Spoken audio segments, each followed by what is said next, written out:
Okay. So I'll meet you when I come there. That Yeah, way, sure. Yeah. Okay. Good. Okay. So we'll start lecture 2, part A. So this is, I have flashed my screen. Can you see? Yeah, we can see. Yeah. Have you all covered organizational behavior in any of your subjects? Well, for the MBA, I have done this. Okay. All right. So in this CIA part 3, they'll be checking on the MCQs on your knowledge on organizational behavior and performance measures. So I'll be covering the syllabus which is related to the ICA part 3 on organizational behavior. So I have flashed my screen. You can see it now, basically.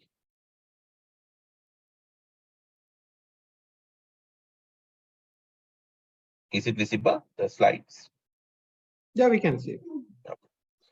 So here I am going to, all these slides are there in the shared URL, which I have shared on the tiny URL. I think you all have that. You can download those slides from there.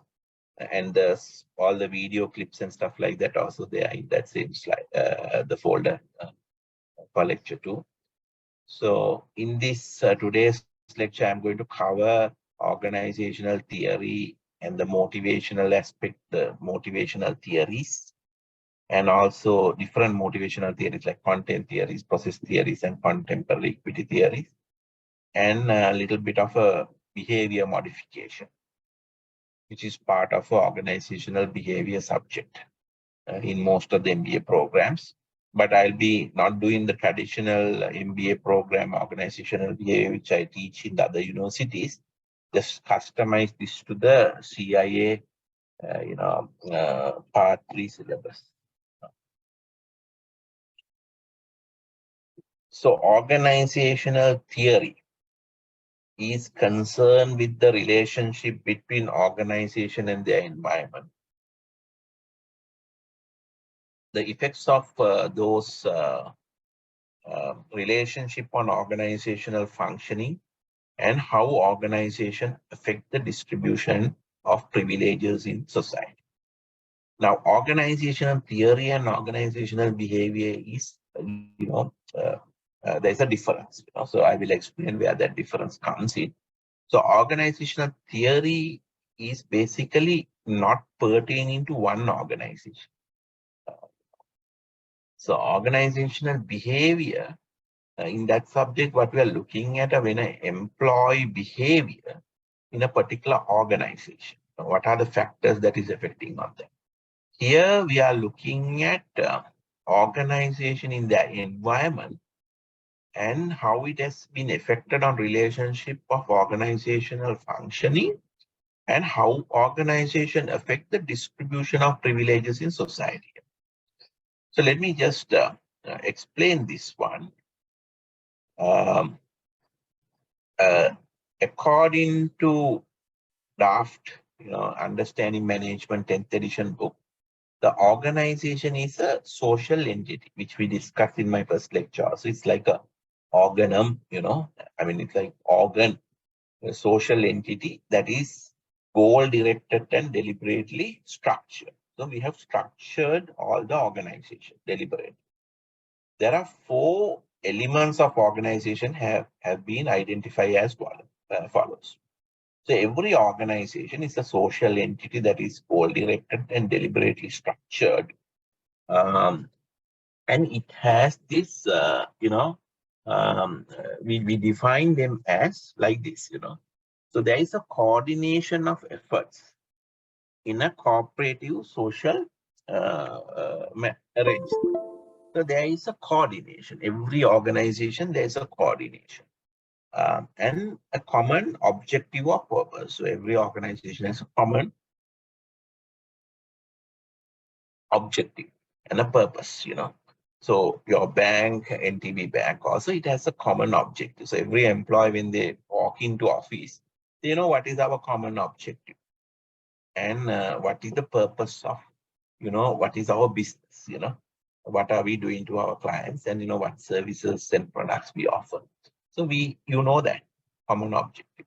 And then you work on coordinated manner, not on individual way. There's a division of labor, efficient work specialization is there. So you people are specialized in audit. It can be IAS audit or audit.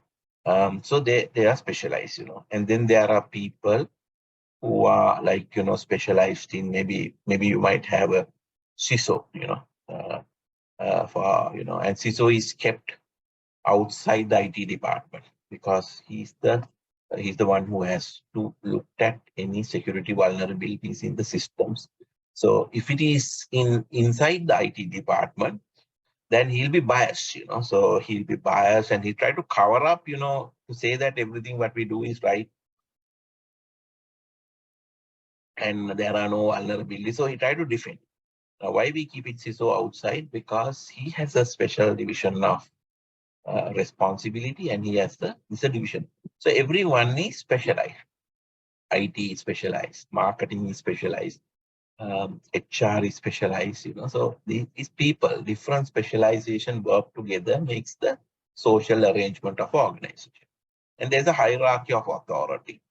And the authority is a legitimate right to direct and to respect performance from other people to achieve the organization's goal.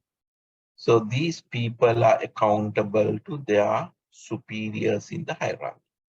So everyone has get this legitimate authority, right to direct.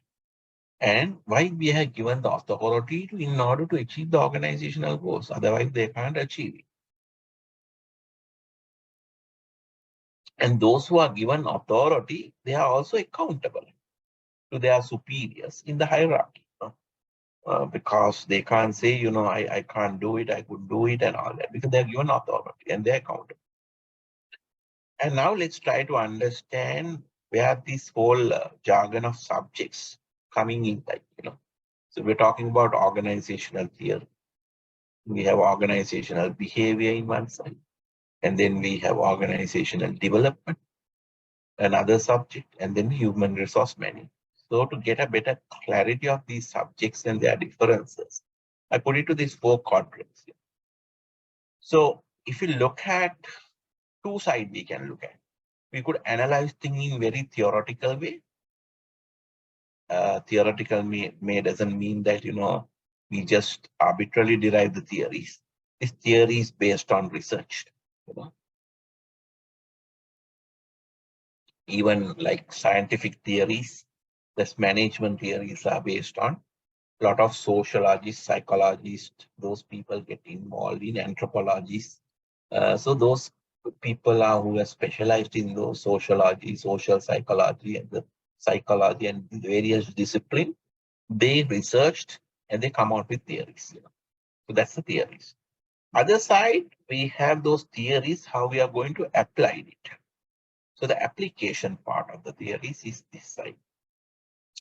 So then the other one is very broader perspective macro or very narrow perspective micro. Now, where is the organizational behavior is a micro theoretical area.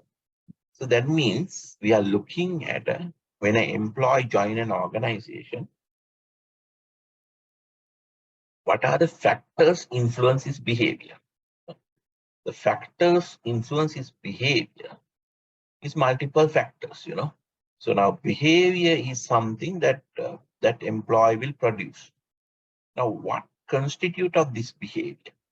Is it his cognitive factors, cognitive processes? Cognitive process means each and every employee, he has his own mental, psychological process. So if you look at an employee, human beings are, in a way you can say same, because they have all 5 senses, 2 eyes, 2 earring, legs, hands, and all that, except the gender difference, human beings are same by looking at, the hardwired part of it, hardware, hardwired, how it is wired, the eyes, ears, and all that wired same. So that's what doctors can do surgeries because person to person it doesn't vary. It's all hardwired same. Only one Homo sapien living in this moment in the planet. There are no Homo erectus. All human beings in 8 billion people in this planet are all Homo sapiens. So there is a similarity. But same time, that people are different, So the soft-wired same, the hardwired same, hardwired.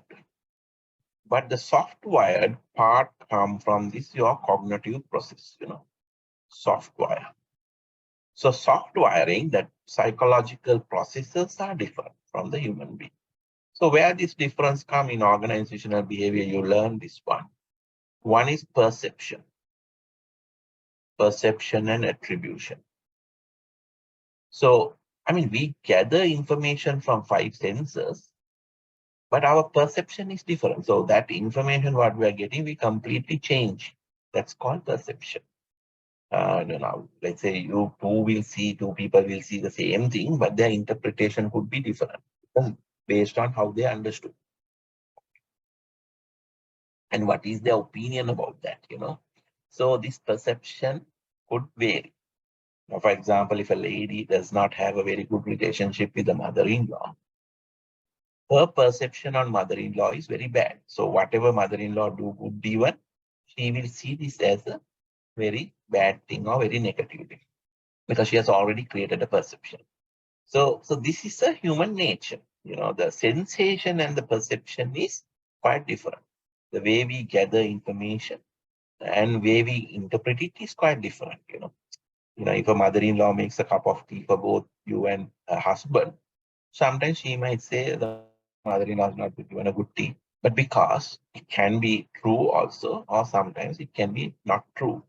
It is based on the perception that she had about mother-in-law. Everything get interpreted or get clouded with the perception. So this is the human being, the nature of the human being. So that's where when we even run a meeting, and at the end of the meeting, if you ask them, what you have gathered, so they have gathered different information, and they are not in the same picture,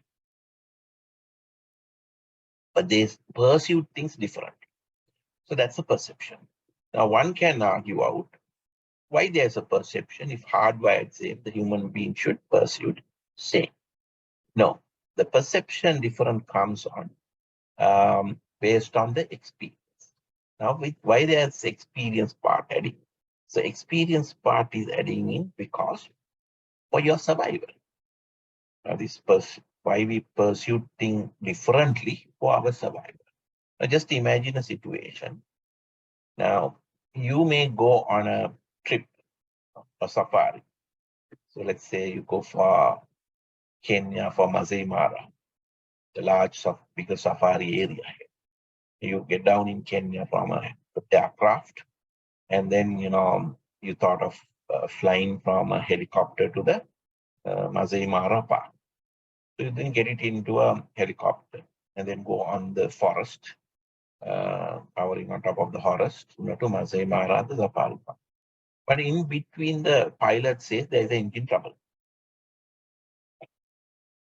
So then the pilot said, I'm going to land into that forest. There is a vacant, the cleared area. So, and I'll get some ground support to fix this problem. So we landed in that forest. This is not the safari park, this is a forest. And then they said these Kenyan forests are very dangerous. All the lions, tigers, all are there. If you want, you can get down from the helicopter, but don't walk around too much, because there are lions, tigers. So what would happen is, you thought of just going a little bit away from helicopter. But now you know this message. You suddenly see it's like a tiger. But then, you don't want to give any attention to the tiger. So you just keep quiet and observe it. In 20, 30 seconds, you realize that is not a tiger. It's the branch of a tree. Looks like a tiger. So my question to you is, seeing the tiger first and then realize a branch of tree is better for your survival or not seeing a tiger? And then you just walk like in a main road or golf road, you're walking and you walk in that a very dangerous forest is the much more better thing for your survival. Now, seeing the tiger, everything you suspect, and this is a dangerous place, and the power of a tiger, the weight of a tiger, teeth of a tiger. So you go with a very scary this thing, which will help you to survive. So in this planet, the animals, not only humans, when all the animals survive, not based on the sensation, it is based on the perception. Better the perception, there is a danger, and then you avoid it. So that is why all the humans and the animals, the way that they perceive things are quite different. So first is their survival. So now we understood the difference between a sensation and perception. So then social psychologists has researched about the human being, and they identify there is something called a personality. Why that uniqueness comes on? So personality and attitude. First one is perception and attribution, personality and attitude. So the personality and attitude, if you look at, they know that every person has his own personality. So the research shows that part of the personality coming from by birth, others are, you know, depending on whom you are. There is a sort of a socialization process which change the man's personality. So then you have studied probably various research carried out by personality, like big five personality traits and various things, which I'm not going to discuss. So, I mean, various personalities. And then, different jobs, different personalities will probably fit it in. Now, for example, if you're in audit, you know, what sort of a personality will fit it in is if you are a disagreeable person, your audit job will be much more easy because you like to disagree for everything. So when you show, okay, everything is fine, but you say, no, I don't agree. I want to go and check. So if the energy comes by checking and finding faults, this could be much more better for your job. So agreeable personality will find it very difficult performing an audit functionality. Then you like to agree. Now, why we need this thing is because now let's say why audit or QA, quality assurance, required a little bit of a disagreement. Because let's say you build up a nuclear plant, and if you just send a person for QA, a personality with an agreeable personality, so you go and sit with the design engineers and say, oh, everything done good, have a nice cup of tea and come back. And after 2 weeks, there's a big disaster in the nuclear plant. So QA is passed, but there's a disaster. So that's where certain personalities also help to do the job better. So extraversion personalities are good for marketing. They are very talkative. They do that. So like that, I mean, various personalities which you covered under big five or core self-evaluation traits. So various personality theories and very popular ones are there. So we can analyze the man's personality. And the third element that makes people different is motivation. Motivation. So the motivation is, it's a Latin word. So motive means we are going to discuss motivation today. So I'm not going to explain move, why you move. So why you move, what is your motivation to today's conference and online session. So that I will discuss. So I'm not going to explain much. And the fourth thing on cognitives on a person is positive psychology. So positive psychology is a very deep area which we normally teach in organizational behavior. There are four things, elements like hope, optimism, you know, hope, optimism, and resilience and confidence. So all these things, makes a person's positive psychology. And there's a great research carried out by Professor Martin Seligman. And those research theories we are going to explain, and we teach you positive psychology. So these four things, actually, previously they thought this is learning. But then the psychologists, sociologists realized that there is something that you cannot explain by learning. So there should be something more than learning, because it doesn't guarantee that the learned people are better, you know, and there are people like who has not learned also, but he had a positive psychology, got things done, you know, like for example, King Kashyap, who built this fortress, Sigiri, cannot explain those things by purely learn, because if it is going to explain by learning, then you have to try to understand whether he's a, you know, architect or he's an engineer.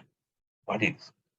We can't have a situation that, if you had a technical school or a university producing only one engine, then there should be something much more bigger.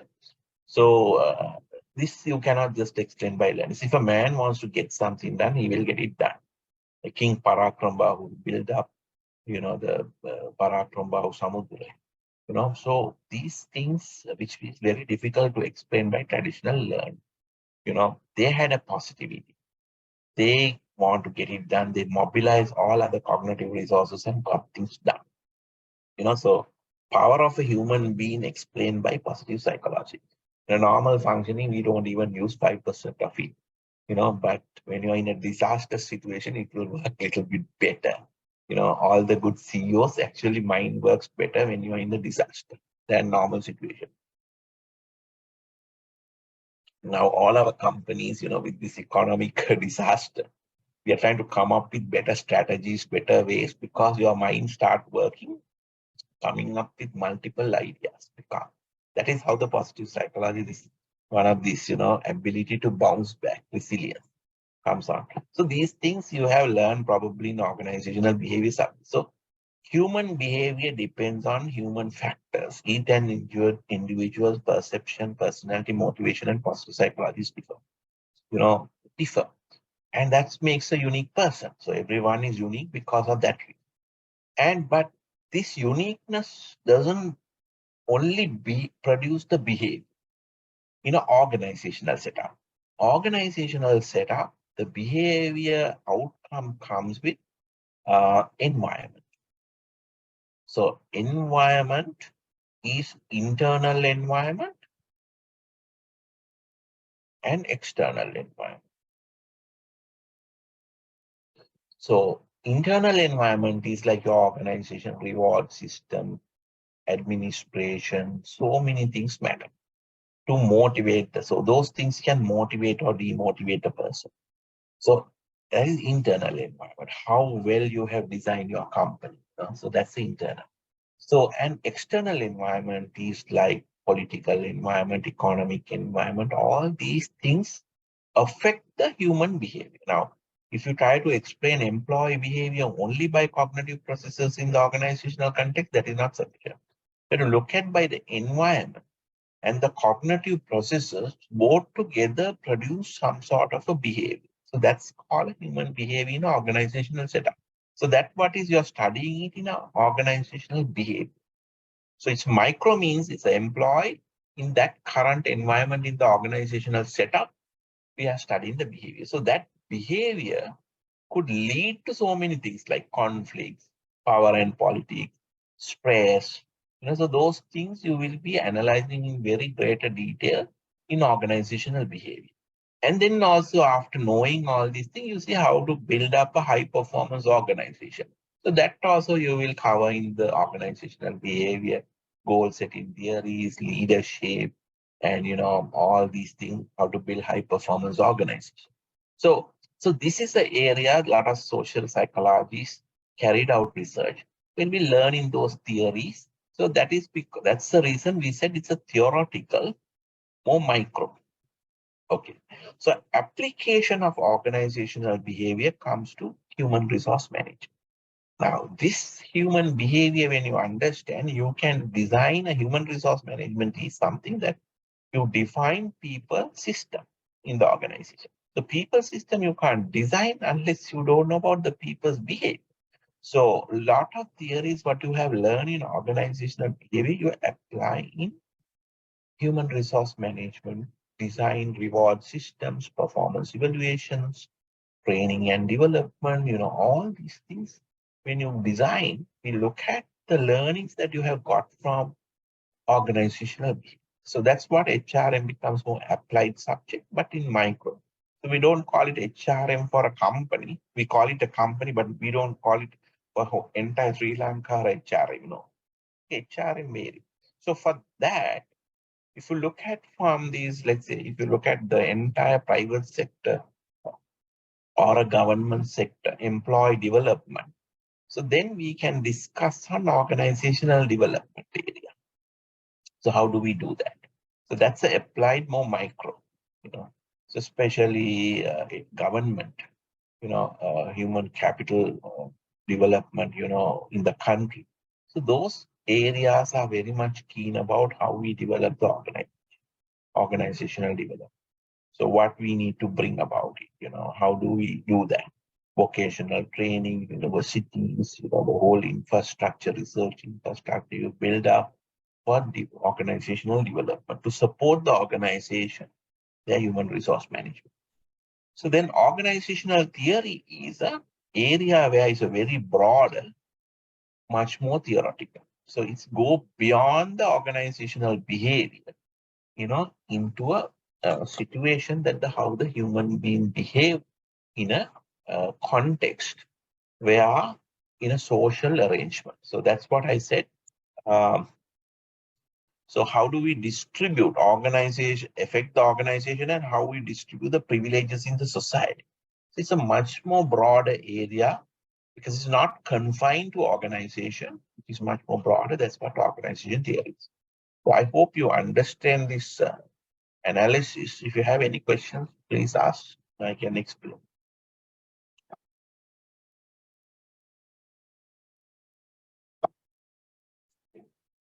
So since you have studied organizational behavior in your management subject, you may have done something on that area. Human resource management also, sometimes you might have covered in many MBA programs.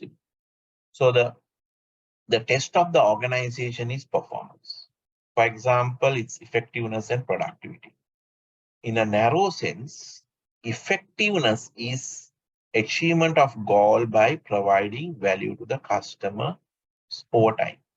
So effectiveness. So you have to provide, you have to see, how do we achieve your goals and provide the value to your customers. So it should be contrast with efficiency. What is efficiency? Efficiency is a ratio of output to input. Sometimes you can see the people are very efficient, but they are not effective. So there can be a situation they are efficient but not effective. But if you are very effective, so in a broader sense, organization must achieve its goal efficiently to be effective. So there can be a relationship. Efficiency does not mean they are effective. Okay. But if you can achieve things very efficiently, there is a possibility to be effective.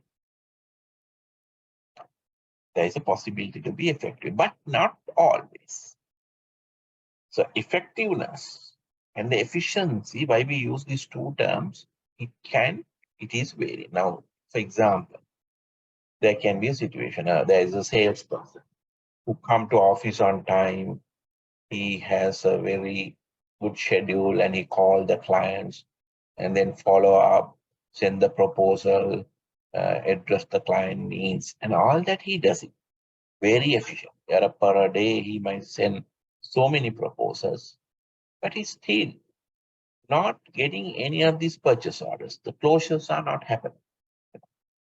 So everything in the sales funnel, on the top, but it will not go into the funnel, the hot area, like, qualifying area, like, to get it into a award level. So then we say that person is efficient, but not effective because his job is to close these things.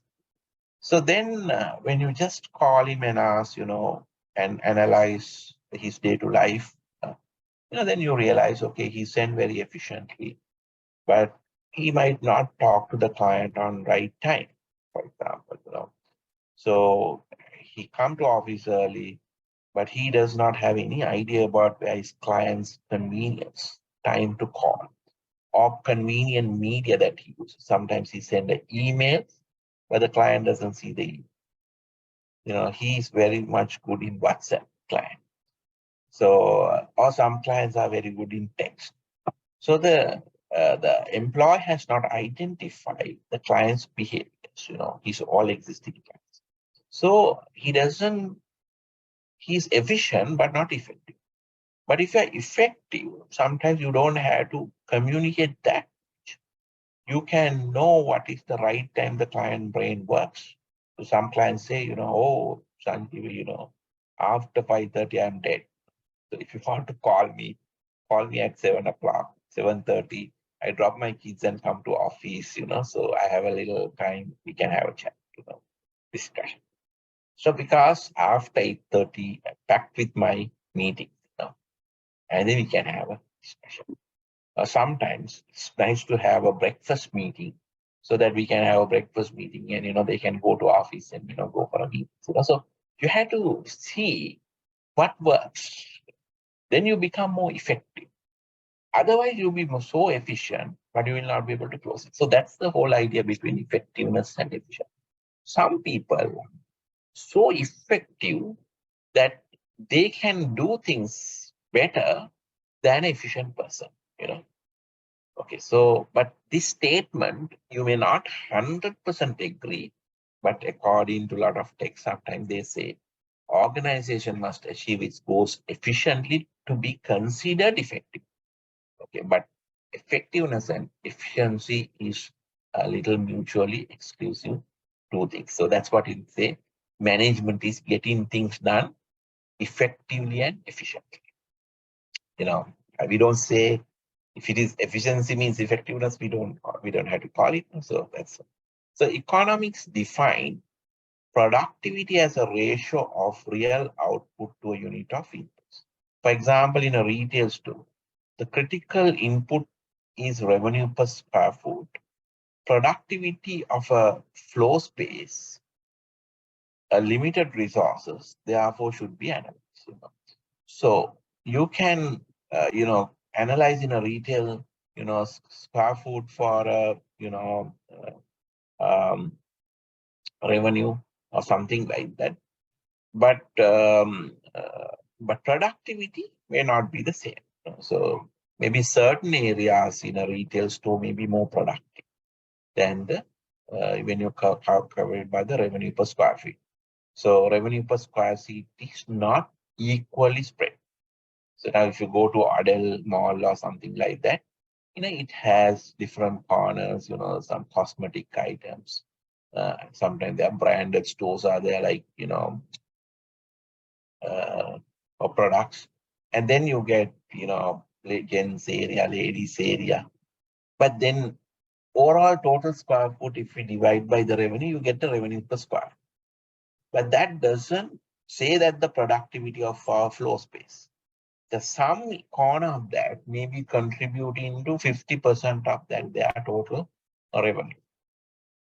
Maybe very less square foot.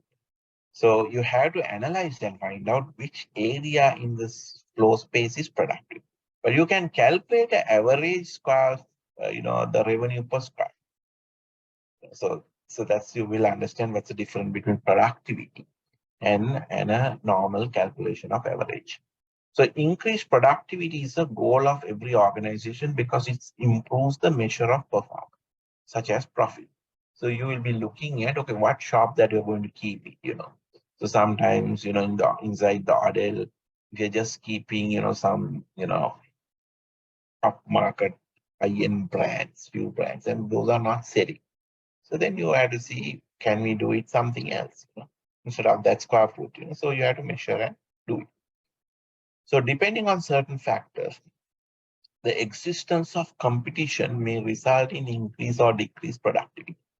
For example, competition between groups whose tasks are independent will result in increase in productivity. But competition between groups whose tasks are interdependent will result in decreased productivity. Okay, so now let's say in a company, sometimes company staffs are interdependent, not independent. Now let's say if NTB Bank decided to compete with NDB Bank, I mean, they benchmark with NDB Bank. So then your groups are told, okay, our competition is with NDB. So that let's try to beat them or, go better than that and in numbers and everything.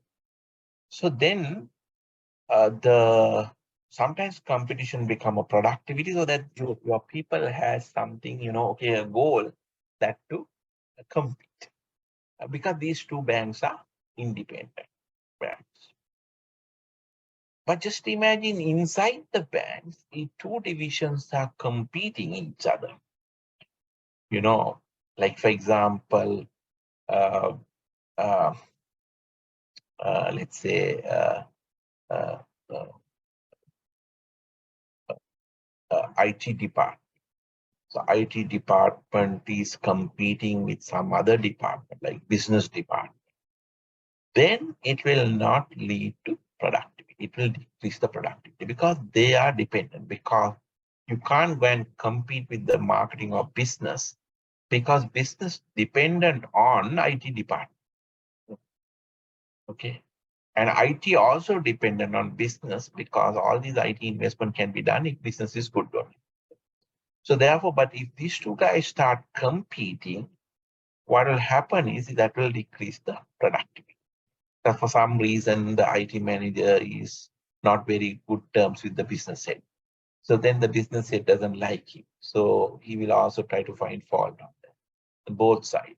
So that will lead to decreased productivity. So continued profitability and growth are the obvious effectiveness criteria for business. So continuous profitability and growth. And you might ask why it is a continuous. I mean, every word here is very important. In CIA exam, I'm going through the entire syllabus with additional slides, because if I do that only syllabus, it's very dull. So I put some additional slide to explain the content a little bit better. But this is very important. Why it is important? Because you get a multiple choice question and then answers depend on your deeper understanding of that subject. So continued profitable and growth. Now one can ask the question, does the organization, business need to continue profitability and growth? Because the growth is very important. Now one can say, okay, now my organization, I'm started with a family business, with this time, here I'm talking about the business. So I'm my family, so I am not interested in growing the business. I'm now happy. I'm doing at this level of a business, and that money that I'm earning is sufficient for my living in my family, I don't want to take an extra burden and, try to develop this company, for what? Because end of the day, my family can live good, let me just work on this. Uh, a bank also can think the board, okay, now we have enough branches. We should not grow. We should not go for IPO. We should not go for all these things. We will just see, we just sustain this line. But this line, without a growth, is not an easy place to stay. Why? Because if business is not growing, maybe the investors may be happy because they are not wanted to take any risk or no more return, but I'm interested. We will have a situation like watch and see. But this is not the curve that your employees are expecting. So employees want growth. So what they want with the time, the business has to grow. With the growth, only employees get an opportunity for promotions and a better salaries and all that. At this point, you don't get opportunities of promotion. So what will happen is if you selected this line, some of the employees will leave the organization because they're stagnated. If you stay there for a long period, we will not get jobs. And your customers also think every day I see the same product, same thing, there is no growth. So they must not have good people to now grow. But they don't know, but this is the owner's intention that not to grow. So eventually what will happen is if you decided on this line, you will end up with this line, like declining, because you lose your valuable staff and then you will not be able to attain the goal. So that is the reason the businesses cannot take the path of a continued or not aligned to continued profitability and growth. So you have to align to continue profitability and growth. So that is what these family-owned businesses also, once you develop to a certain level, you go IPO, or a public, and then they raise the capital, and then you grow. Even though the owners may not have the 100% shares now, let's have a enjoy lesser shares, but the company is growing. So that when they're growing, they can make more money. So employees are happy, all are happy. So this growth is not just a word; it's the must. So that's what the companies, do vertical integration, horizontal integration, growth, and all that, because it's a criteria. So, however, society's expectation express through laws and regulation, right? But there are laws and regulation. You have to adhere. Antitrust. So, what do you mean by the antitrust? The antitrust is American law. This is a United States law. I mean, according to that law, you cannot monopolize. So government does not allow, not allow monopoly. So if they found that the company is trying to monopolize, they will divide that company into multiple things. So that's called antitrust. So why? What is the problem? So if you monopolize, now let's say if there is a one shareholder, you know, like let's say Damika Pereira or Harry Javad, you know, probably just people, or maybe uh, from LOLC Ishara. Let's say Harija or Damika Pereira. So if Damika Pereira started acquiring all the private banks one by one, and then one day he claims that, I have all the banks acquired through various companies, maybe he's not directly putting the money into that. He acquire one bank or another company that invest into that bank, or something like that. You some other monopoly. So he can proudly see that directly or indirectly he is controlling 80%. Like, no, let's say it's not 80. I mean, in Sri Lanka it is not like that, but let's say get it to 80%, 90% control. But that in Sri Lanka they can do because we don't have antitrust law. But in United States you can't do. So the government comes and intervenes. This government does not like monopolize the company. And you might ask, what is the problem? Because if they monopolize, they may not get used to fair competition. And therefore, public is in the unfair situation when companies monopolize. I mean, you can experience that Prima at one time is having monopoly, and whatever the price they give on the flour, we have to buy it. Monopolize. Electricity is monopolized with the CB. Earlier telecom was monopolized with the SLT, but then that changed. So monopoly companies are not good because their DNA is not going to work for survival. Because if SLT is the only telecom company which Sri Lanka had, by that this time SLT will be the most inefficient, and you expect them to make money, but then end of the day it's like a another white elephant, and we had treasury has to pump the money. But because of the competition, SLT also has grown. Now. So antitrust is not allow monopoly. So in US, you have seen that companies like AT&T, when they got bigger and bigger, the government announced that they have to break the company into multiple people and run separately. And it's the same story for Microsoft. So you see one Microsoft, but Microsoft has multiple companies.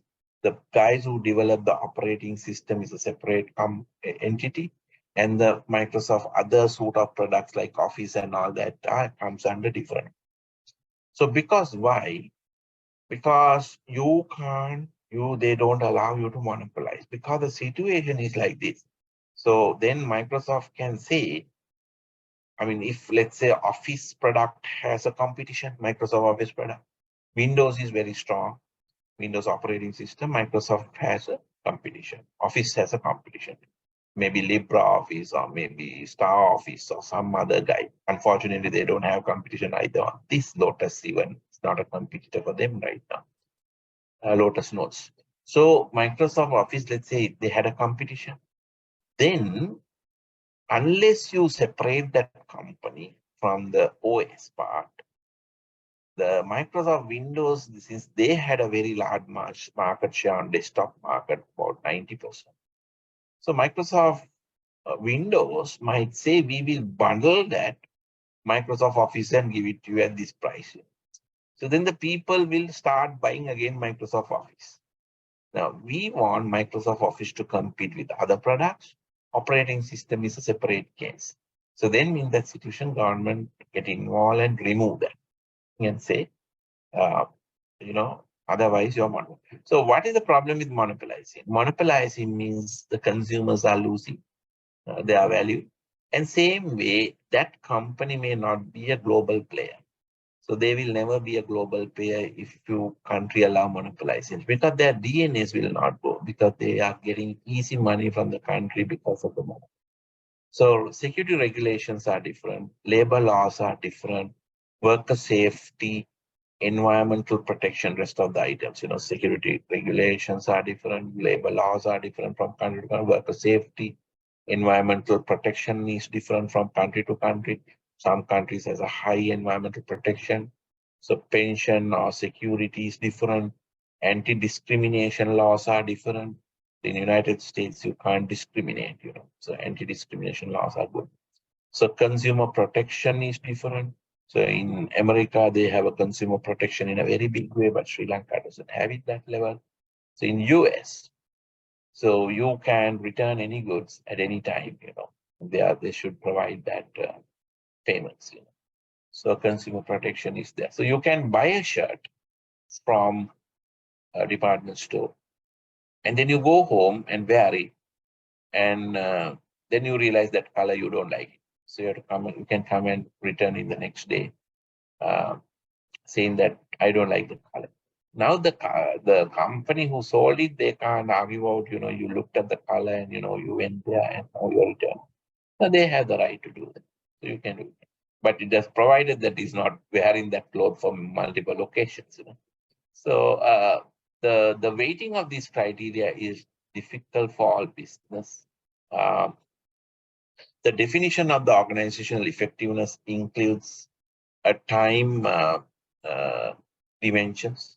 Thus, the organization needs to be effective beyond the near future. So it's not, no point of being effective now, but not in near future. It has to go beyond that near future.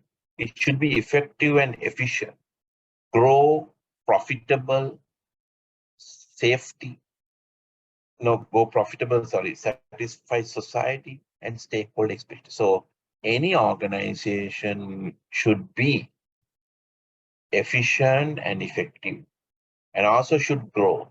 Otherwise, the stakeholders are not interested about that company. Employees be profitable, satisfy societies and the stakeholder expectations. So while satisfying the society, you have to stakeholders also satisfied. For the stakeholders, the investors, employees, all are stakeholders. And then you have to learn, and then you have to adapt and develop and survive over the period of. So organizational effectiveness, measured in this way. It should be effective and efficient, grow, be profitable, satisfy society and the stakeholders' expectation, learn, adapt, develop, survival over the years of it. So nowhere in this world that every person is a survival. Survival to the fittest. This world is a jungle rule is survival to the fittest. So whether you are a lion or a squirrel, you both have to survive. So when they get up in the morning, both are run fast. The lion run fast to catch the prey. The squirrel is running fast to find the food and for survival. So therefore, whether you are a big or a small, you have to run fast. When the sun comes up, you have to run fast. So that's the jungle law of growth. So this is no doubt that is different from the organization level. So when the sun comes up, you have to run fast. So survival. So we have to see that organizational survival over the period of years. So in order to be survive, you have to be effective. Effective, efficient, grow, be profitable, satisfy customers and stakeholder expectation, learn, adapt, and develop. So learning, adapting is very important. Changing. So business organization has to change, adapt to survival. The SLT could have not adapt or learn unless we haven't privatized to entity Japan. So they brought up new concepts of management, work, the business process re-engineering, and then they adapt. And those who can't adapt it, they have given a voluntary retirement scheme, a good package. So there are old elderly people, they were not used to competition, so they have retired, with getting that money. But those who have stayed back, and adapting, been looked after very well. So that's how, the companies have survived over the years. The organization needs to meet expectation of society. So the owners. So a lot of responsibility, expectation, response, society, owners, employees, customers, and creditors in the near term. That's about 1 year. Also, it must adapt to change and develop its capabilities in the intermediate term. So you have to change and develop. But in a long term, it must survive in an uncertain environment. Now we will test the organization today, how the organization is going to survive in uncertain environment, full of threats and opportunities in the long term. So that's how we looked at how we're going to survive about the next 5 years. So I heard about Dialogue also has given a voluntary retirement scheme because they were planning for the about next 5 more years. So in an uncertainty environment. And a couple of banks I visited, I don't want to tell that they have decided sometimes close down some of these branches. So uncertain environment. But some this business, they're so positive and they're growing with this and say that we are going to invest now to grow because when the time comes up, everything is there. So even uncertain environments, this is how people think. So organization decline. So inflexibility and loss of effectiveness and efficiency may lead to downsizing. So when you start losing, you have to downsize. So downsize means reduce your staff. Sometimes you have to be a merger, merge with another company. Or you have to do reorganization or liquidation or mismanagement. Sorry, decrease, so merger, liquidation. So it results from decreased demand, resource limitation, and mismanagement. So, so management compliancy. So what is this compliancy? The self-satisfaction, especially when accompanied by unawareness of actual danger or deficiencies, is one of the main causes of organizational decline. What will happen to organization is they are unaware of actual dangers, but yourself get to a self-satisfaction level. So when the organization is doing well, employees become self-satisfied. They are unaware about the dangers, real dangers and deficiencies. That's the main cause of organizational decline. Now, for example, if I get you an example, I mean, this situation with the economic situation, there can be many examples, but I was not getting an example of this situation, but when the economy was on average good and all that, you have seen that in the taxi companies like Budget Taxi had a large fleet of taxis, yellow color cabs, and they were running this cab service in a call center. So you had to call the 688 number and book a cab, and the cab will come in. And majority of the time they say the taxis are not there, we'll wait and we'll call you. All that happens but there was no other option to book the cab because there was no app at that time, or there was no smartphones. There was smartphone, but the penetration was pretty low.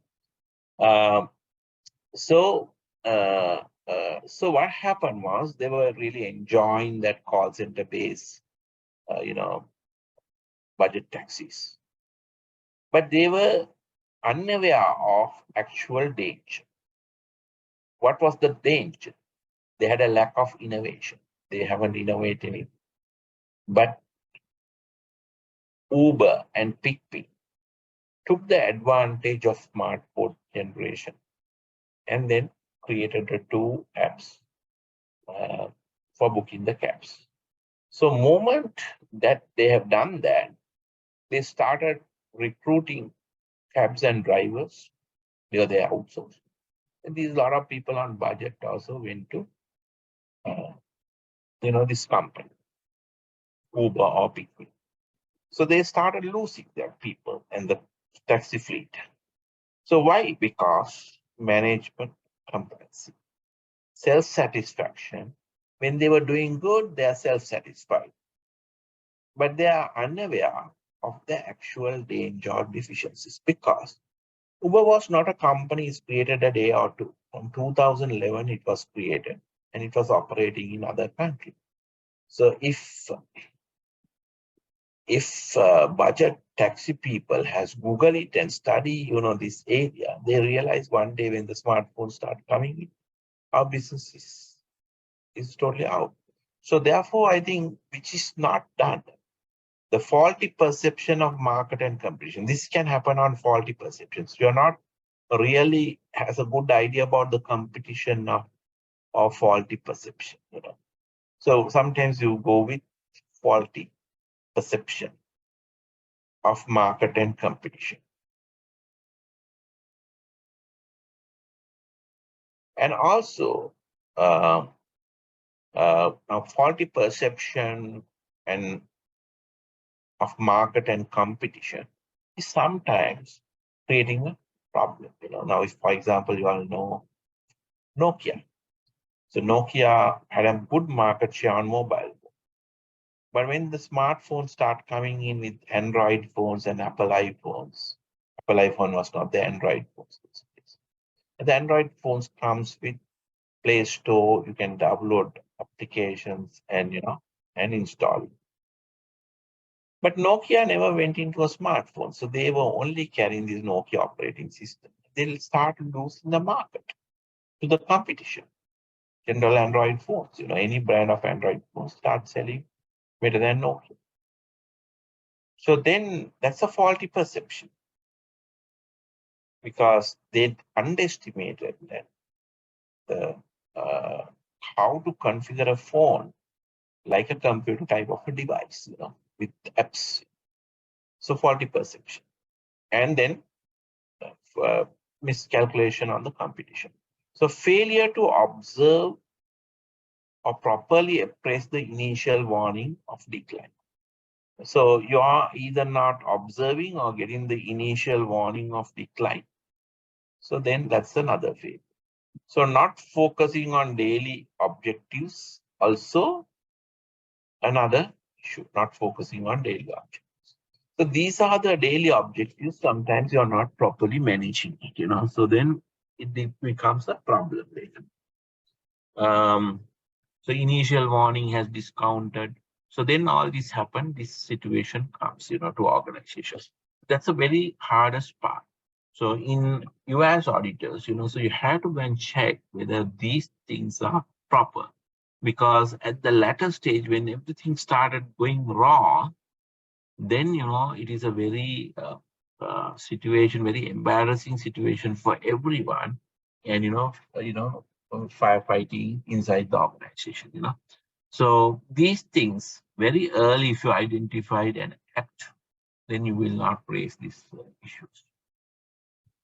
So downsizing results from organizational decline. So when the organization decline, what happened? You have to reduce the staff. Downsize, changes in the business cycle. So sometimes um, uh, organizational decline, due to that you do downsizing, or sometimes changes in business cycle. So some businesses are having a cycle, New Year cycle. Now let's say if you're a toy manufacturer, so New Year and Christmas time there is a huge toy demand, but the rest of the month the demand drops. So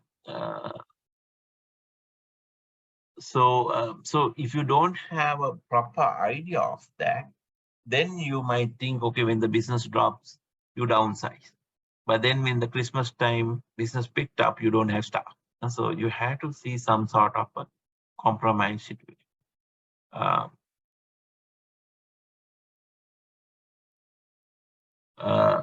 So the objective of downsizing is to cost reduction, improve efficiency, and higher profit.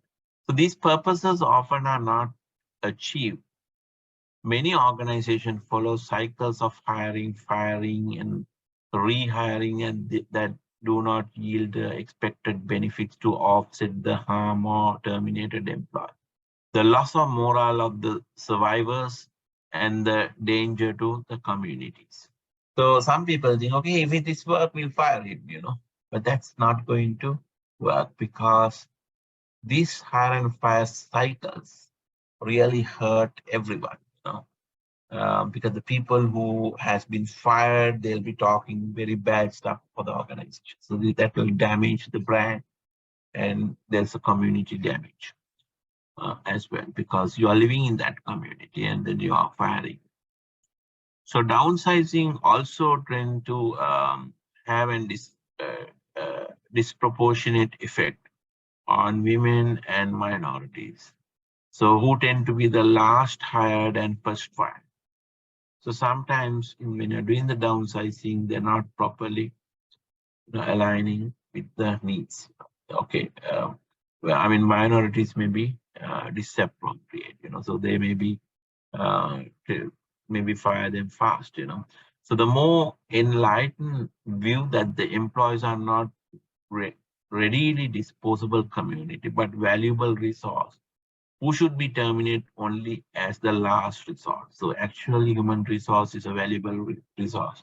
And to earn this level of a human resource is also a great, good thing that the organization. So this view seeks alternatives to involuntary termination. So what do you mean by the involuntary termination? The voluntary termination means by his own wish, he leaves, the organization. Involuntary means not with his wish, the company terminates, so involuntary. It's not a wish,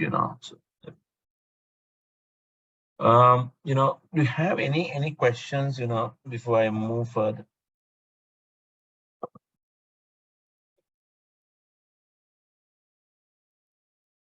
No questions, yeah. So let's now look at organizational chart. Now, organizational chart, actually in the behavioral science, I mean, when they do research by especially Elton Mayo, who is the person who has actually, founder of this subject, I mean, this subject we actually created because of Elton Mayo's research of the human behavior. Elton Mayo has carried out various research on human behavior, and very famous research was on what do you call it? It's called a Hawthorne experiment. I think you might have learned something on the Hawthorne. So Hawthorne experiment is basically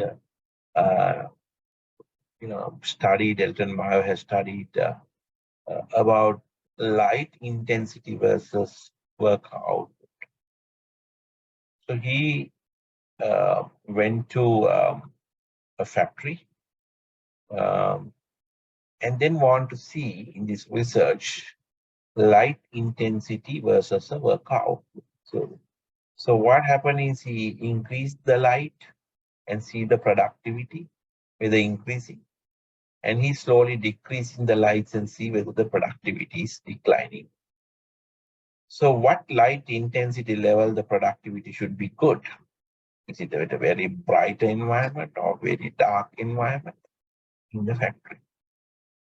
But then he realized there is not much of a big, you know, correlation between the light intensity versus productivity.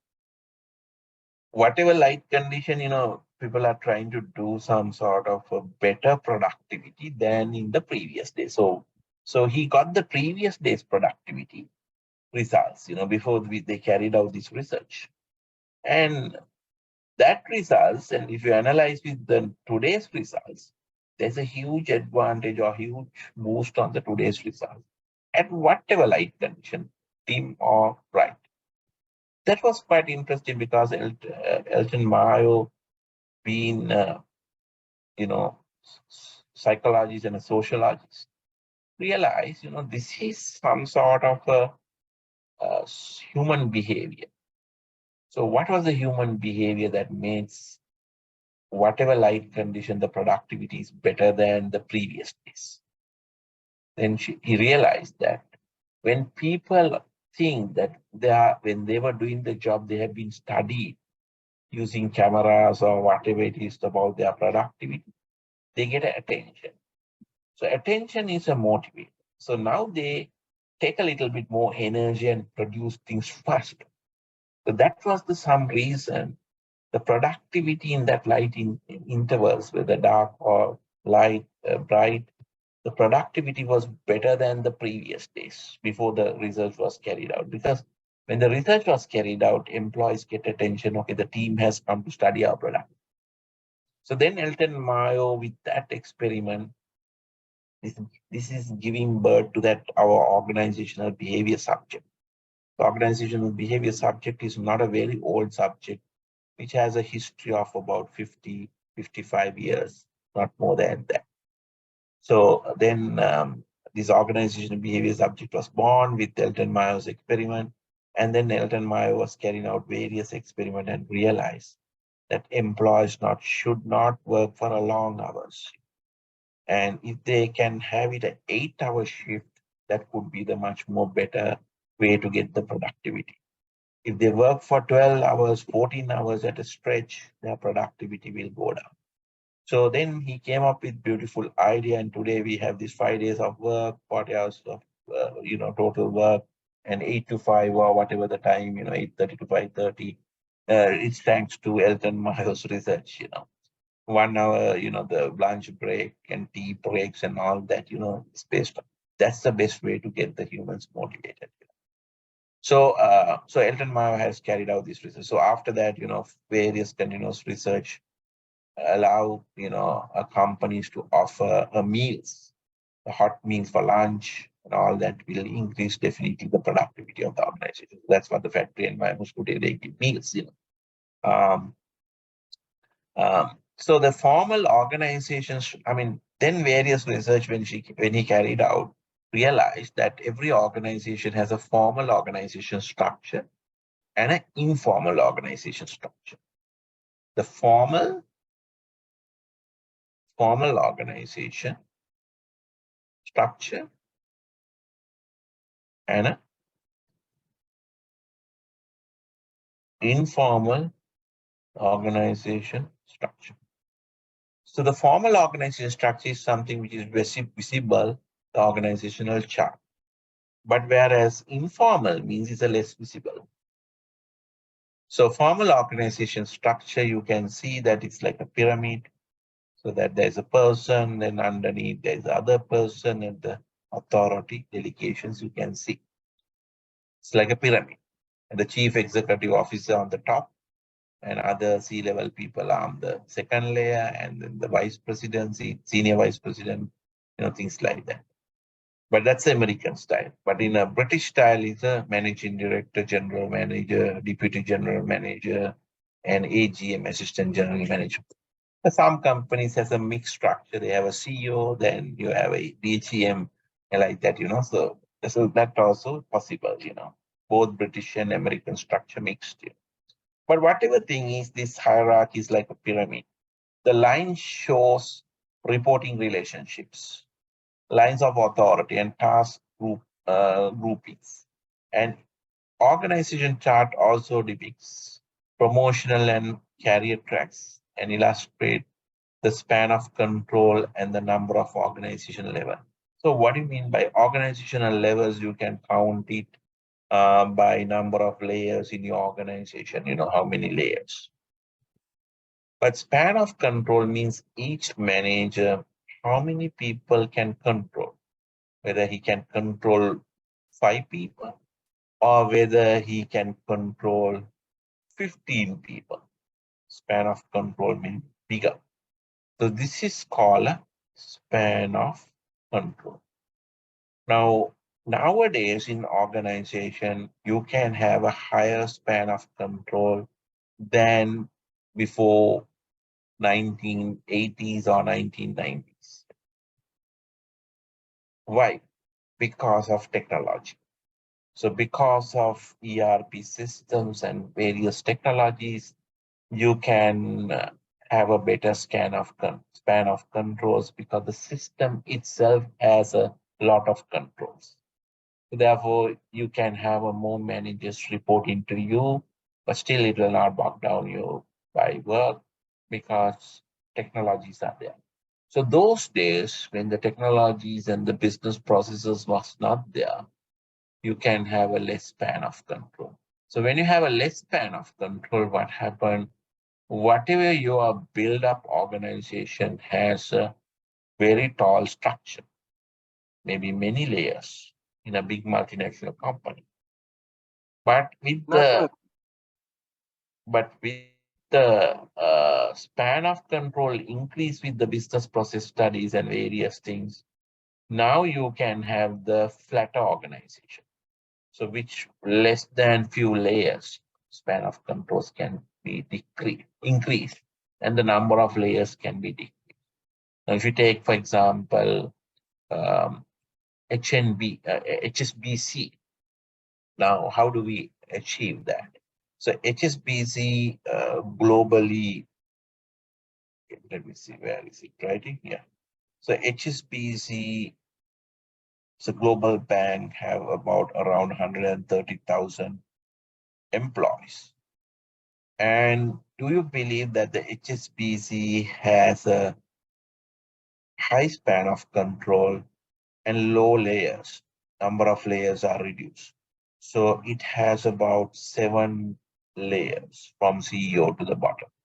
Just imagine if a company is a global, operating in multiple countries and managing with 7 layers.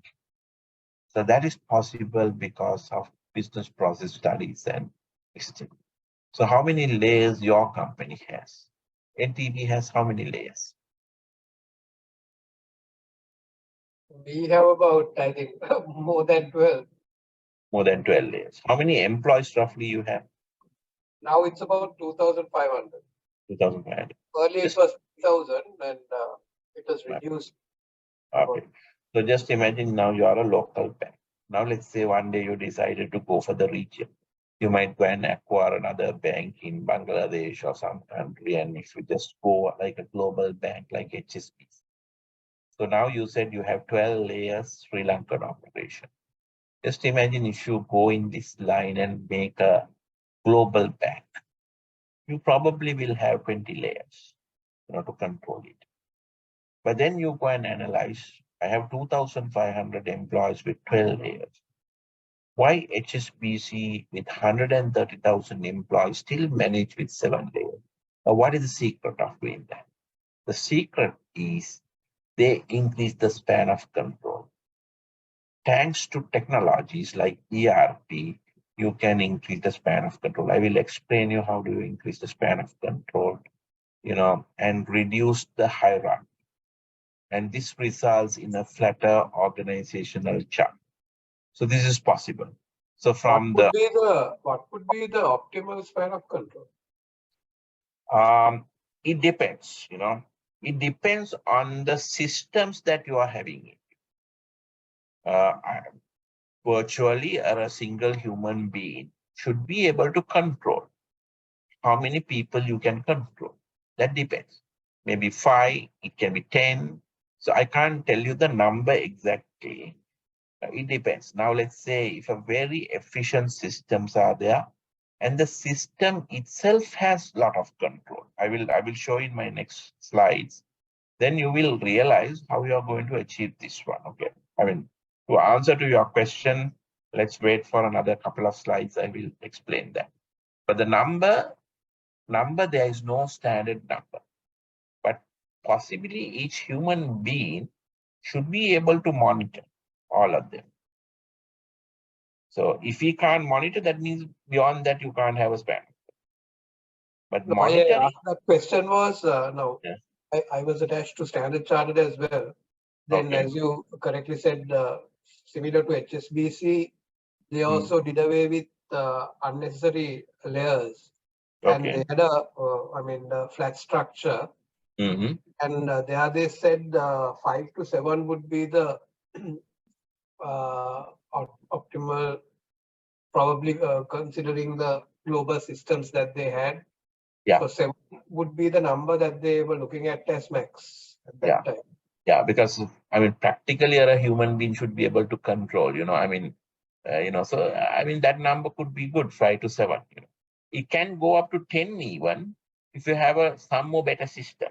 So you can have from the dashboard you'll be able to see everything what they are doing, how they are doing it, and what problems and very much system. So with artificial intelligence coming in to organization, I think they can have a better control. So yes, so organization to organization, they might say this is the good number to have. Now, how do we achieve this span of control? I will explain in coming slide. How to build up a flat organizational structure. Now, this is the way. So process modeling, process improvements, and use enterprise resource planning applications implementation is the way to go about it, to build the horizontal organization. So this is the way. Every business organization has 4 pillars, whether it is a manufacturing or whether it is a service industry. Minimum these 4 pillars are there. The sales and marketing, manufacturing, or we call it this one in operation. So in a bank, it's operation. If a production company, manufacturing and production. The finance and accounting, human resources. So every organization sit on these 4 pillars. Another pillar could be research and development. But these 4 pillars are essential for any organization. Sales and marketing, operation, finance and accounting, and action. Now these 4 pillars also has a hierarchy. The sales department, you have a GM, sales, and then probably sometimes you have a GM, DGM for corporate sales, a DGM for retail sales, and then AGMs like that. You might have layers in each, area. But if you go with that method, okay, now you have layers. Okay, now let's say you are talking about sales. So you have a DGM, corporate and retail, and then below that and below that, you have a sales team. Okay. Now what will happen here is the people who are in the lowest pyramid, they have to get an approval, they have to go to his boss. and he has to go to his boss. He has to go to his boss. So the approval process or the authority is coming from top down. But the people who are at the bottom only front ending or front facing the customers, majority of them. So now here the customer, but the employee is supposed to look after the customer problems and bring it up to the top management and resolve. Instead of that, what will happen is this employee will try to please his boss because for promotion and this thing that is important. He will please to his boss. So who will get neglected is the customer. So when you build a stall hierarchy, that is the problem. So that's what we have to have a separate uh, customer satisfaction surveys, all that stuff. Because employee please his boss for promotions and things like that. Who get neglected? Customer. So what we do is business organizations, we try to build up process base. Because if you build up on the task base, what happen? You have a task, let's say in sales department. Sales rep goes for a customer visit and he has expense claim. And he write a small note or a memo and put it to his manager, and manager puts another note, put it to the finance department, and the finance department put it to the accounts clerk, and then he get the payment. So this goes with a lot of minutes on the paper. It's a task based. So instead of having this type of a task based organization, let's develop the process based organization, business processes. So that's what we call the process model, process improvements, and the ERP. And this is very important for your audit purposes. This is important. This is how the organization and modern organizations are built upon on the processes. So let me now explain. So I have just included another small session on a process-based build of organization. So let me just show you that. Have you all studied ERP? Anyone here? We have worked with the ERPs, Sanjeev. Okay, but in your bank doesn't have a ERP, no? Not really. Not really. Okay.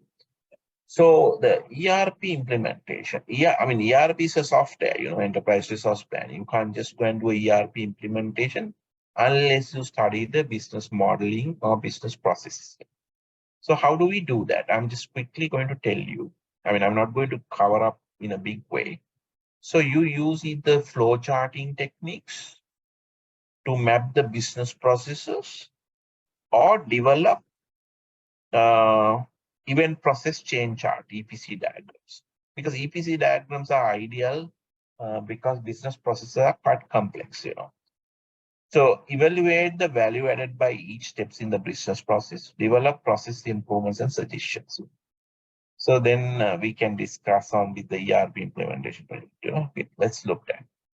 So flow charts, or we call it a event process chains, we develop.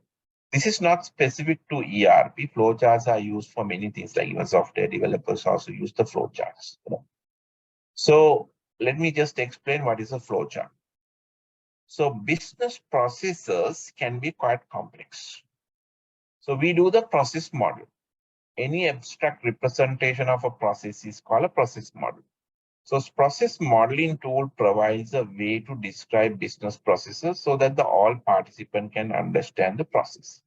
The advantage of process model is a graphical representation are usually easier to understand the written description. This will provide a good starting point for analyzing the process. Participant can design and implement a process improvement. Okay. And we can document the business processes. Every business organization will have hundreds of business processes.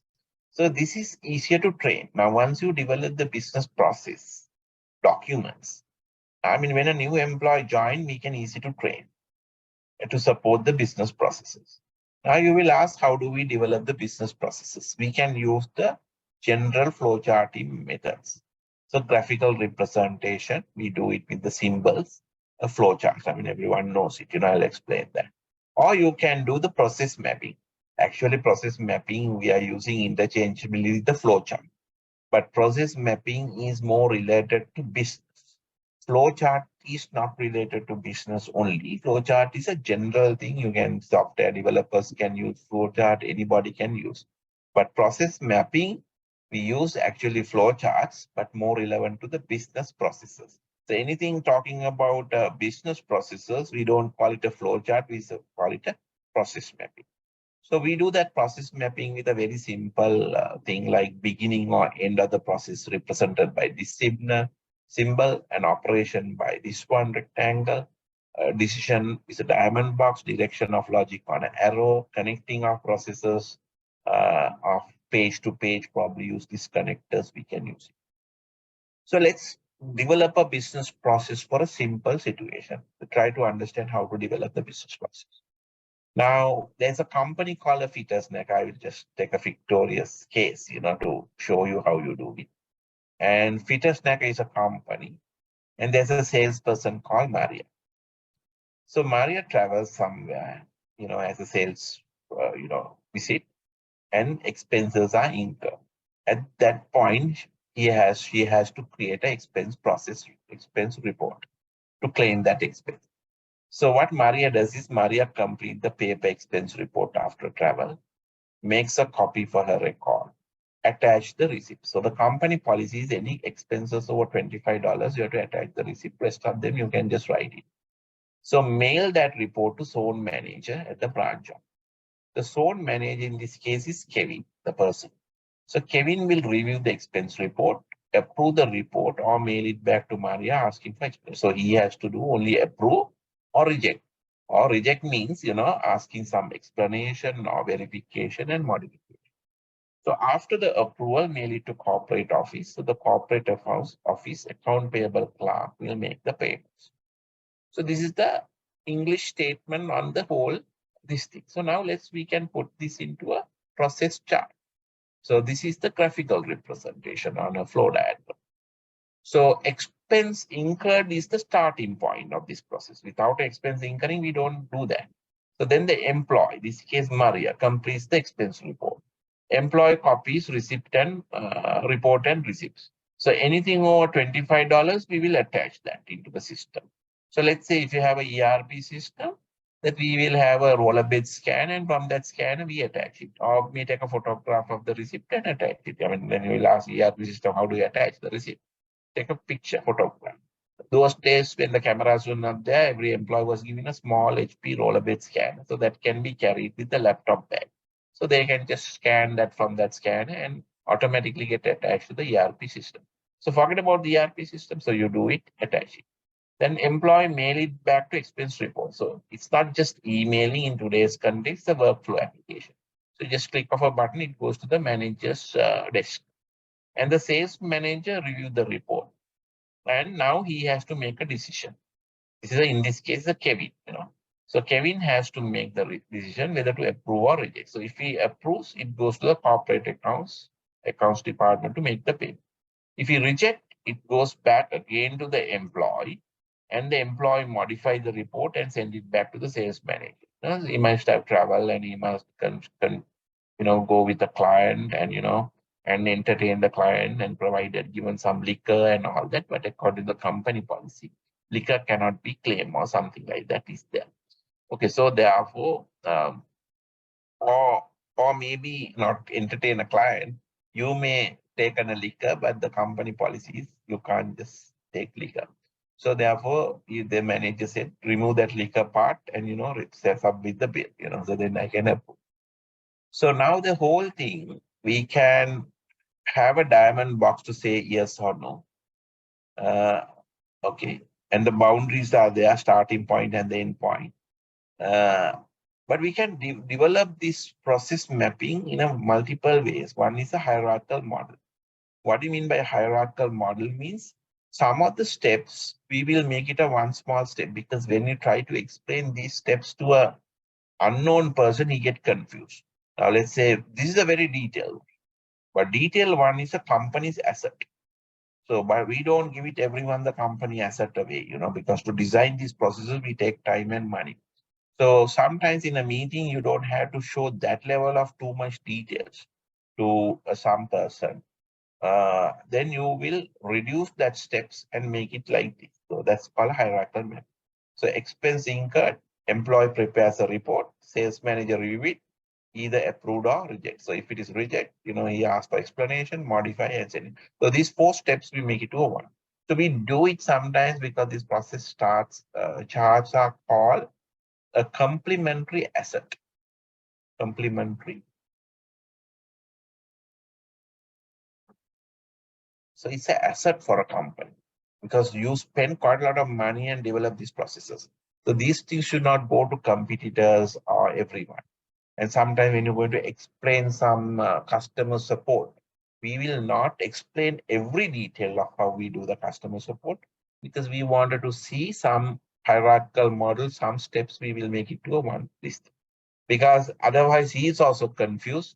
Too many steps when you explain, he get confused. So we make a hierarchical. It's a complementary asset for a company. So part of a asset category. So we can develop a flow, instead of a flow chart, we can develop a swim lane chart. So what do you mean by the swim lane? Swim lane means like a swimming pool. Salesperson is in this lane. The sales manager is in a uh, sales manager is in the other lane. Accounts payable clerk, auditor is in this lane. So what happened? Expense incurred, employee prepare expense report, attach the receipt anything more $25, mail it back to Kevin or sales manager. So moment you click that in the workflow application, it appears on the desktop of a Kevin. He need to now approve, it's blinking. So he has to make a decision whether to approve or not. So if he say yes, then it goes back to the accounts payable. And if you say no, it goes back again to salesperson, ask for a modification. But he can't just reject because this is a genuine expense, but he has to ask modification or whatever, the rejection criteria. So then he will do it. And again, on the workflow, it comes here and he approved and it goes to accounts payable.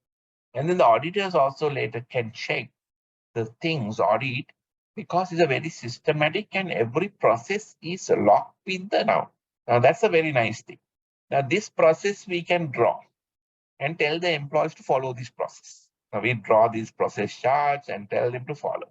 The human nature is, they don't want to sometimes follow the process because they want to mislead and get more claims and things like that. So they will not follow the process. And if somebody one day audit a question, okay, you have not followed the process. Then say, oh, yeah, I really forgot it.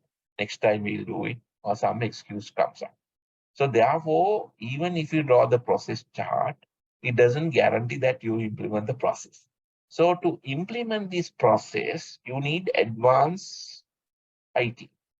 So advanced IT is the ERP, Enterprise Resource Planning.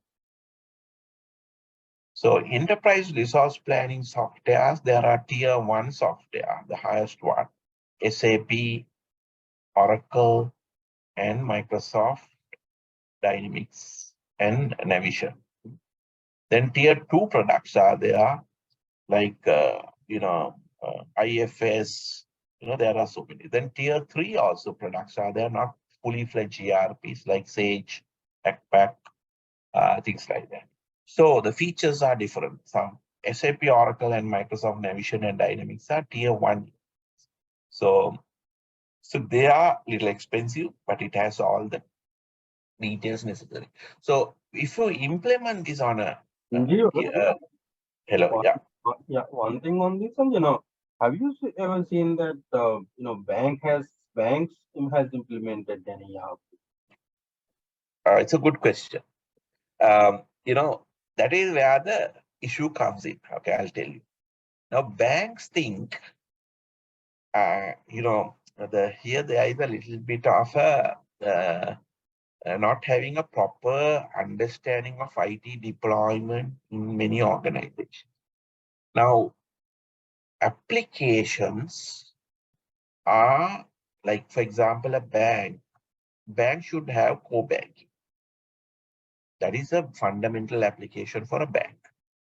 And then bank will have other support system application. If you just refer the banking reference architecture, If you want, I can show you. Okay, I'm not going to. Okay, I can give you the banking reference architecture. Okay, let's do it like this because otherwise it will take a little bit more time. Okay. Okay. Now there is a bank also required many software. No? So one is on the core area, core bank. Then rest of the support software, like if you are doing treasury, you have to have a treasury management. If you are doing wealth management, you'll have a wealth management and custodial software. And then if you are doing, loans, then you have to have loan origination and loan management. Then if you are doing products like customer relationship, then CRM application. And then some compliance, regulatory compliance are there, like for example, anti-money laundering. So then you'll have anti-money laundering software. And then you will have a IFRS, for accounting. You have to report it on IFRS standards. So sometimes you have to do classification on accounts on the IFRS. It's a central bank guidance. So that you might use a software or you might use a manual process. Then you have to have a accounting software. Like for your general ledger has to be created GL. No? So accounting application. So accounting application can be a ERP. So I would say banks has all other software. Majority of the Sri Lankan banks. What they don't understand here is they have the core every area, fantastic computerization. Front end, back end, all this is, because this card management system, ATM switch, all that is there. And the front end side, mobile applications like you have FreeMe and, various things, internet banking, and then, switch to connect for SEFT and all that. And the back end application, all that be nicely done and very digitized. So you can call it NTB is a very digital savvy bank, okay? Digital bank, you can call it, okay? But a lot of IT department does not understand the role of ERP. Now, where this ERP role comes? Because every organization has a 4 pillars: sales and marketing, the finance, HR, and operation. Now, all these 4 pillars cannot work on silos independently. They are dependent. So therefore, you have to have an application where is a core database, ODB, and then HR is just one module, sales and marketing, sales and distribution, one module, finance is a one module, and then the operation. Like that, you have a modular architecture software. So ERPs are all modular. So it means it is connected. It is not an isolated thing, not a silos of system. Earlier we had HR will go and buy HR application from Zenith. And then for finance, we buy accounting package. For operation, we buy some software. No, it won't work that way. You have to have an enterprise. That's why we call it enterprise resource plan. Because if you are working on overtime, HR has to calculate the overtime. Now, let's say if it is a manufacturing company, now you decided, now let's say it can be a bank also. You are opening on Saturdays and Sundays, let's say. Okay. So then you have to allocate the staff and then you have to calculate the overtime. And those staff who work for an extended day and they have to give another day or holiday or whatever, around. So this has to be connected to HR also. And it has to have a common database. We can't have a silos, then you have to do a multiple calculation. And there's a possibility when the organization get bigger and bigger, we will not have a proper list. So the finance has to be there because you do procurement and then you have to make the payments. So then you take it to the stores, issue the goods receive notes. Then it has to appear on the finance. Okay, there's a credit period given 30 days. We have to make the payment. And then everything is very crystal clear. So audits are easier when you have an enterprise resource plan. So what is not happening in the banks in Sri Lanka is they don't have enterprise resource plan. And enterprise resource planning, when they have it, everything in the operation gets streamlined.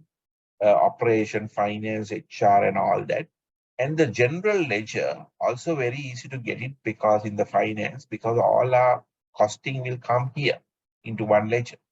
And then you post that core banking to general ledger and calculate the final profitability or whatever it is. You can do that.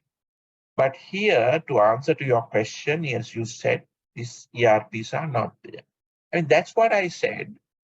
HSBC, the operation they optimize with 130,000, and they can have a 7 layers to manage these 130,000 employees, because they can now increase the span of control according to your Standard Chartered Bank. It's 5 to 7 or 5 to 8. That span of control you can improve if you have a good process mapping done and very systematic. So ERPs help you to reduce the number of layers and increase the span of control and make it a flatter organization, more horizontal. I mean, theory, we can say horizontal organization. How we are going to implement that? We can do that. So we can do it with this thing, because otherwise, now if you have this level of a control built in, only auditors can easily check, because now you know that they cannot mislead anything. Okay, if he's approved, all the records are there in audit trails. Who did it? Who approved it? You can put the controls. If the figure is more than some amount, manager can't approve. If the budget is not, if it is overshoot at the budget, then the manager cannot approve. There's another process. He has to get a special approval from a senior manager or something. So all that conditions can be put it and make a flow diagram, so that you don't have to go and waste unwanted time every time that goes to the accountant to check, why you are there, because the budgets are approved and they are within the budget, and these are routing things. And then the sales manager approves it, go to the accounts junior person and make the payment. But in a task-based structure, what will happen is it goes to again to the accountant and he put a minute and do it, which is very unnecessary. So that's where the span of control become bigger, and layers become bigger. There's an unwanted operations are there, more staff you hire, and the layers become bigger. So layers reduction happens. You don't lose the control, but you have a system. Because if the system does not move from this point to that point, that means you cannot work. So in companies like IBM, if you're working for IBM, you cannot entertain a client without an approval from the regional office. So he has to mention why he's entertaining this client today night for take. Because in America, there is an anti-corruption act. You can't bribe the client. So then there's a huge penalty coming in. So the purpose, what is the occasion? If you have done a project and now you're going to celebrate that in the night, bring the support team and, with the IBM and celebrating. And then you mention that we are doing that. We are celebrating the milestone achievement of our project. So we have a party and we are booking this hotel and then approved. So these things are controlled by the system. So I can remember in Microsoft, they have to link Sponge, when they have linked with the ERP system with the Sponge, so that whenever they have in Microsoft Office, when they have a small partner presence or customer event, and they place the order for snacks or whatever from Sponge, that's through the system, so that everything will be controlled and bills have been paid, and your hassle bustle is not there. You don't have to call quotation and this thing and couple of days. This thing is not required. So this can be streamlined like this. So just imagine a company, a global company with 130,000 employees and talking multiple languages in HSBC. How we are going to control with 7 layers is the system. So bringing other IT system only help you to reduce the number of layers and be competitive in a global space. So now do you understand where this is the gaps are there?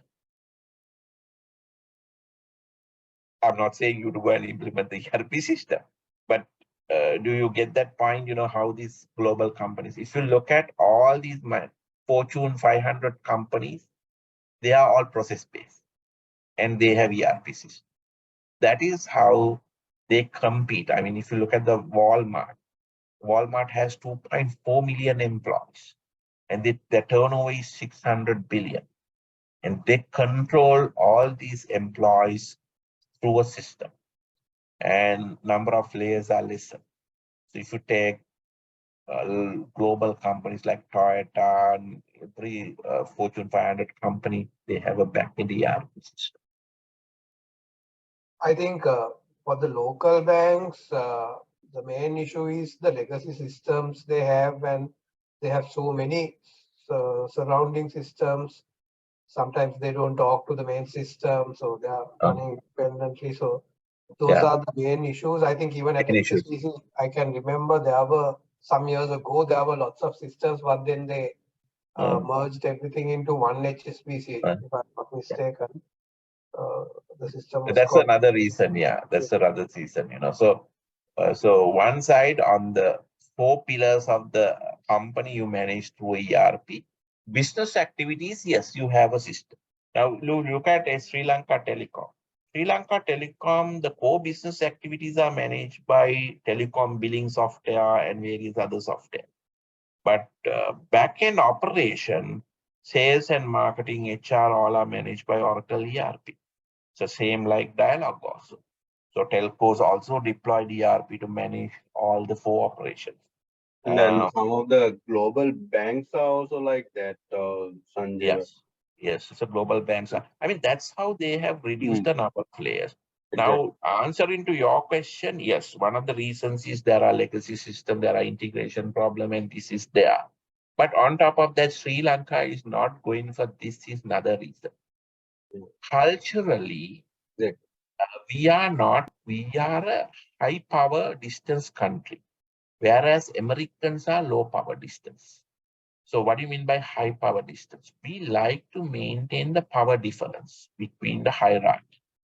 So top management, middle management, you like to build the hierarchy because our culturally, we are not all equal. Now in America, if you call president, you call it by his first name. No? There is no excellency president or somebody.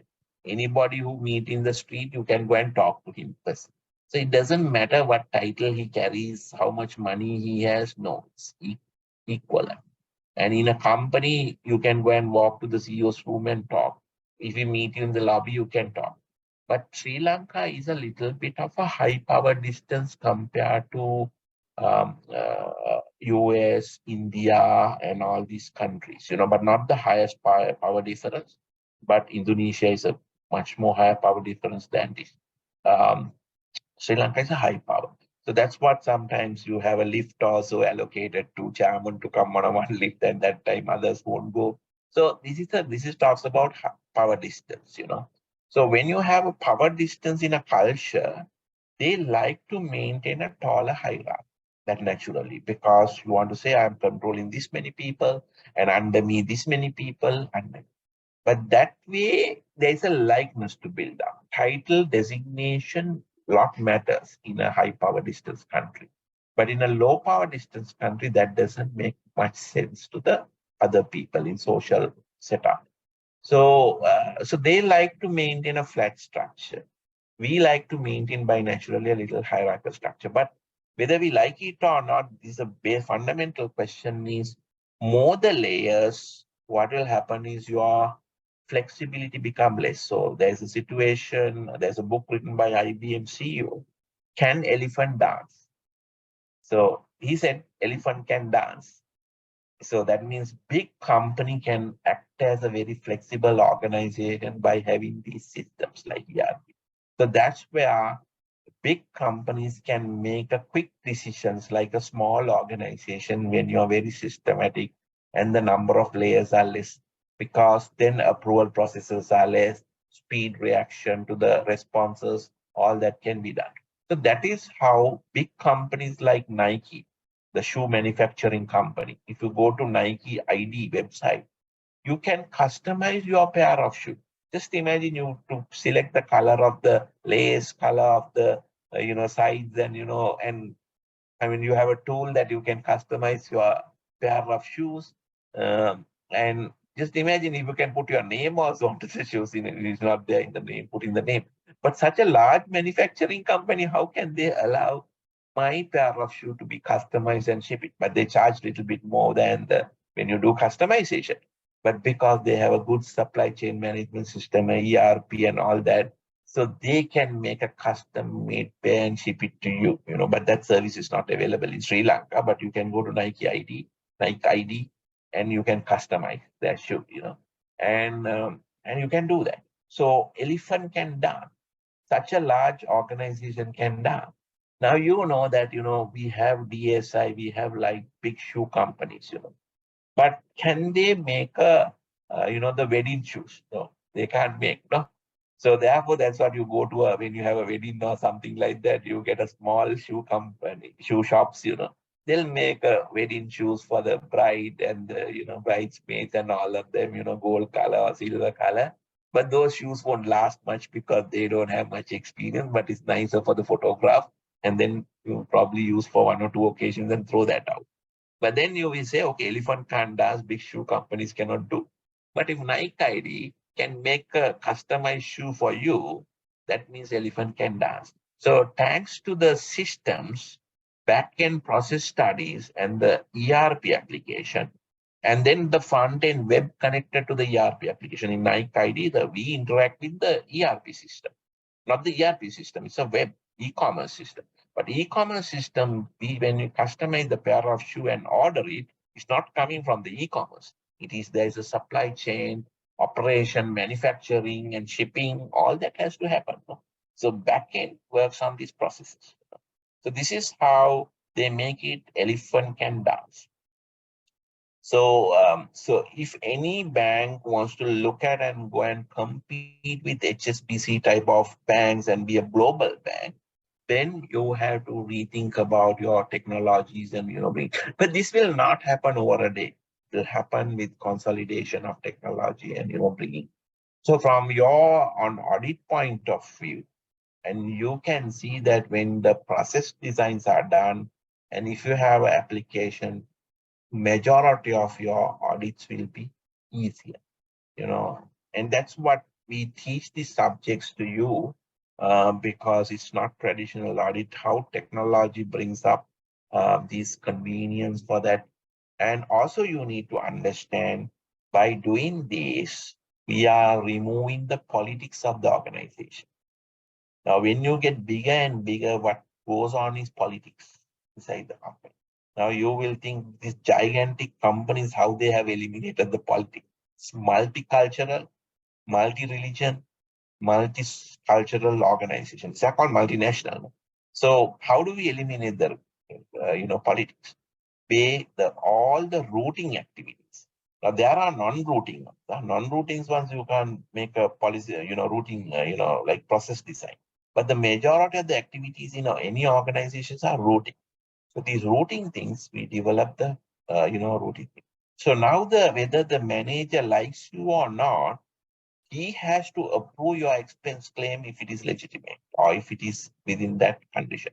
If the manager, now what happens if it is a manual memo, manager can park in his tray and discourage approval and get you frustrated and make a, constructive discharge of employee. I mean, no one noticed that what has happened. HR even doesn't know why that employee left, because he has done a constructive discharge to that employee. Make a construction situation. He discouraged, he put him and he said, no, I have lost that your expense claim. Can you give me another one? So he make another one. He lost his receipts also now. So you can do it. But here you can't do it. If you send it, clock started ticking when the manager gets it into computer, the KPI started. I mean, KPI-based performance evaluation, you cannot do it unless you put this in system. And then now, if the manager keep it for a long time without approving, his KPIs are getting reduced. And other beautiful thing is, he doesn't have to be in office to approve. He can approve on the go, at the airport, everything, because this ERP system can be accessed through internet also, given the security. So that's how you, I mean, the whole purpose of business process diagrams is, one is to make the organization flatter. Second one is to remove part of politics. I mean, you can't make it zero politics, but reduce politics in the organization. Second, it reduced that, the, what do you call, agency cost. I'll explain what is the agency cost. Agency theory, I mean, you may have studied the agency theory. So agency theory means, yeah, I'll write it. Sanjosha, can we take a break and then start? Yeah, okay, I'm sorry, I was just continuing this. Yeah, we'll have a 15 minutes break. Yeah. Okay, we'll continue. So we'll start at now, yeah, 2050. Yes. Right. Okay. 2050.